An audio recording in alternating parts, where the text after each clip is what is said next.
Pernahkah Anda menikmati hidangan Timur Tengah seperti kebab atau shawarma? Atau malah ini juga sudah jadi salah satu kudapan favorit Anda?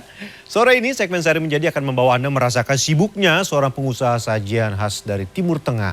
Mulai dari marinasi daging ayam dalam jumlah besar, membuat ratusan lembar tortilla, mengolah daging sapi dengan bumbu khas Timur Tengah, hingga menyajikannya langsung ke tangan pelanggan. Berikut liputan selengkapnya.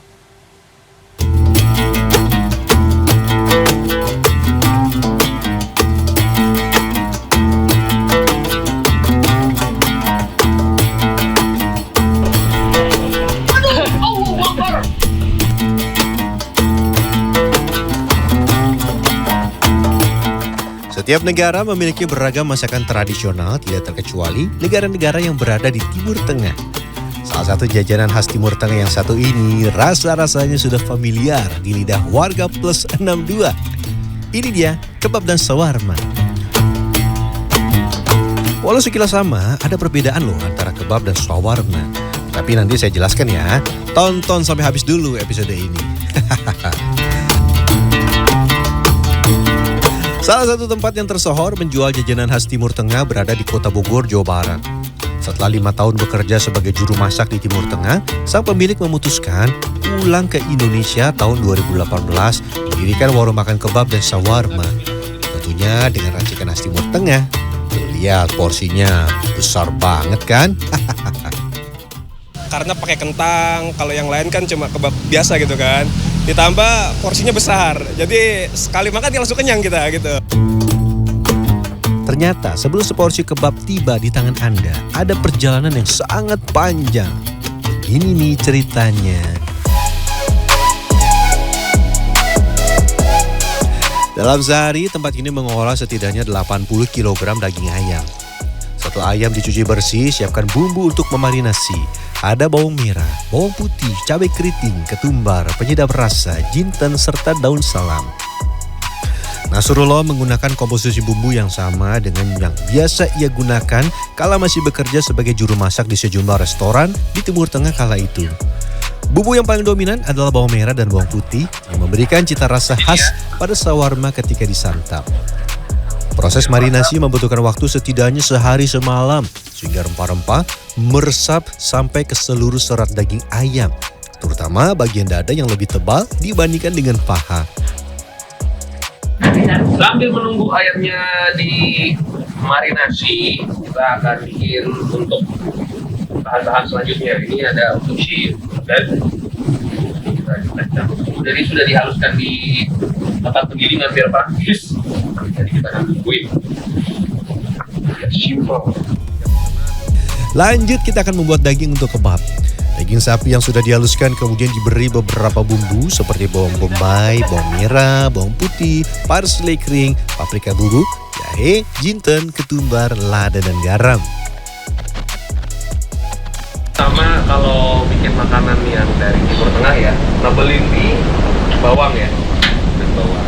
Cuma karena sudah masuk ke lidah Indonesia, dicampur sama ketumbar agak tebal dikit juga boleh, karena nih sudah dijual di kawasan Bogor dan sekitarnya, jadi ngikutin lidahnya. Ngikutin lidah kita. Ya, ratusan tusuk daging kebab ludes terjual setiap hari. Jadi siapkan agak banyak ya. Waktunya kita cek rasa sebelum dijajakan kepada pelanggan. Ini ya sih daging kebabnya. Belum?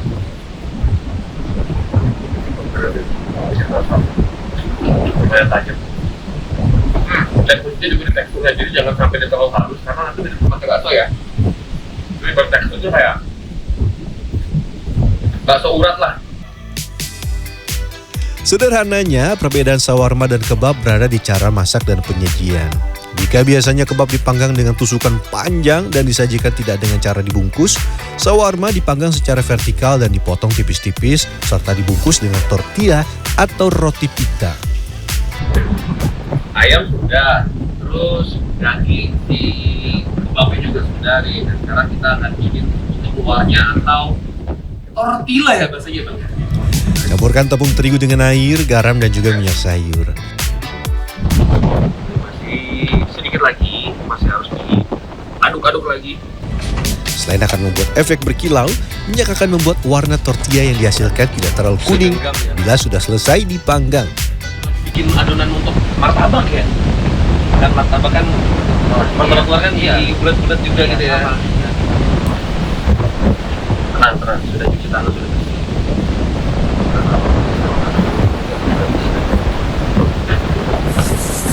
Setelah tercampur rata, bulatkan adonan dan diamkan selama setengah jam. Dari episode sehari menjadi yang saya belajar jadi tukang martabak juga bagian ngebuluk ya. Agak sulit ya bang ya. Bang bosnya datang. Nah ini gini bang, betul gak bang? Kalau masih itu ditekan. Kok bagus?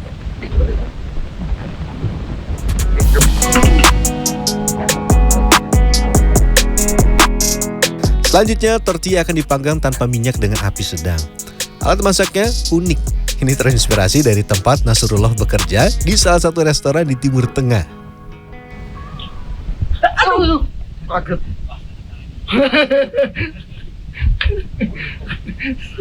Saya ikut kaget.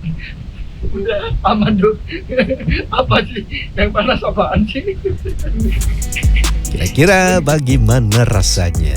Enak itu karena dia dipanggang ini nih pakai yang kena tangan saya tadi ini nih. Jadi dia mengeluarkan aroma kayak smoky ringan gitu. Ada yang penasaran bagaimana cara menyusun daging di rotisserie? Saya kasih tahu ya caranya. Bagian paling bawah diisi oleh daging ayam bagian dada. Skin ya, yang biasanya ada skin itu di bawah. Ini ada seratnya. Kata Bang sih lebih gampang dipotong timbang yang seperti ini. Jadi bagian dalamnya di luar.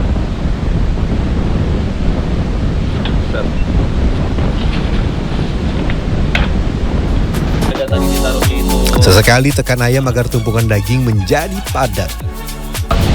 Ini wangi bawangnya udah cium banget ini. Padahal belum kena grill ya. Ketika sudah mulai meninggi, ganti ke bagian paha yang memiliki kandungan lemak lebih tinggi. Jadi ketika dipotong, lemak yang terkandung pada paha ayam akan turun ke bagian dada. Ketika dada tadi ditaruhnya itu di tengah-tengah ditusuknya, tapi kalau paha dia itu agak sedikit mojok, jadi biar bentuknya tuh makin gede gitu.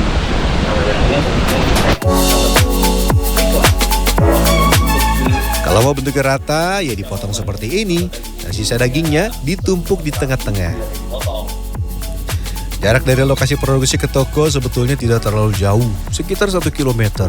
Namun karena melintasi jalan raya, saya harus berhati-hati agar tidak bersenggolan dengan kendaraan lain. Permisi ya Bapak Ibu. Shawarma harus segera dimasak agar pembeli tidak menunggu terlalu lama. Kalau ngematengin si shawarmanya ini berapa lama, A? Kurang lebih 7-10 menit. Ciri-ciri dia udah mateng tuh atau udah bisa di seset, apa sih bahasanya? Udah bisa dipotong. Warnanya kuning kemasan. Shawarma harus diputar secara berkala agar daging tidak hanya matang di satu sisi. Dan diantara semua yang kerja di sini, yang khusus untuk motong cuman si abangnya aja, ownernya yang motong, karena dia potongannya tuh harus tipis. Saya ngeliat dulu baru ntar kita belajar, karena potongannya itu kalau terlalu tebel, kata abang yang di depan tuh takutnya dia masih ada bagian yang belum matang sempurna. Tapi kalau potongnya terlalu tipis, dia juga nanti terlalu garing, nggak ada sisi chewy-nya, jadi harus pas potongannya. Kurang lebih ketebalannya, aduh panas. Seginilah, garingnya masih ada di luar, tapi chewy-nya di dalam ini masih ada. Ketika saya sibuk memanggang shawarma sambil menggoreng puluhan kilogram kentang goreng, pekerja lain disibukkan dengan memanggang daging kebab dan mempersiapkan bahan pelengkap yang lain. Sore yang sungguh sibuk. Tuh ada banyak banget masih ya Pak ya. Pokoknya kurang goreng terus. Tadi aja udah ada yang nanya, udah buka belum? Belum Pak, belum siap.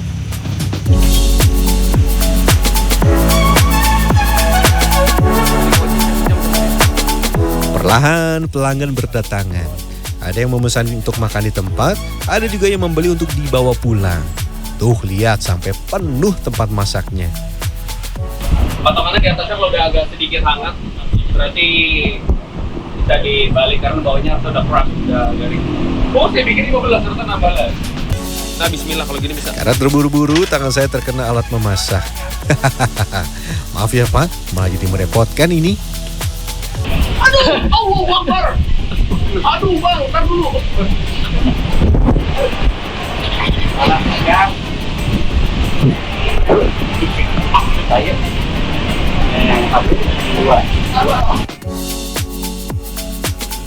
Kita lanjut. Seporsi shawarma dipatok mulai harga Rp25.000. Seperti ini nih susunannya. Tortilla diberi saus mayones, saus sambal, dan selada. Kemudian tambahkan daging ayam, kentang, dan saus tomat. Terakhir, tortilla dipanggang hingga berwarna kecoklatan di kedua sisi. Kapasitasnya ini sekali masak dia maksimal 15. Tapi sehari bisa ngabisin 600 bahkan lebih. Jadi ya dibayangkan saja. Bolak-balik berapa lama? Menjelang pukul 6 sore, satu persatu pelanggan telah terlayani. Info dari pemilik rumah makan, pelanggan akan ramai lagi sekitar setengah 7 malam. Mumpung masih ada waktu istirahat, saya mau isi tenaga dulu biar kuat berdagang sampai tengah malam. Saya nggak expect kalau kebab yang biasa saya makan kan daging sapi ya. Saya nggak expect ternyata ayam juga bisa sejuicy ini.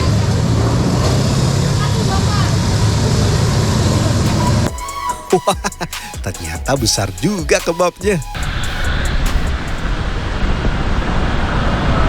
Saya pernah juga liputan di salah satu negara di wilayah Timur Tengah. Bumbunya tuh kayak begini kira-kira, serius saya nggak bohong.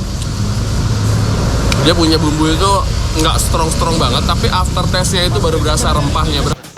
Akhirnya saya tahu kenapa tortilla atau kulitnya harus lebar. Sebab harus mampu menampung isian sebanyak ini. Rata-rata satu kebab dijual dengan bobot sekitar 350 gram.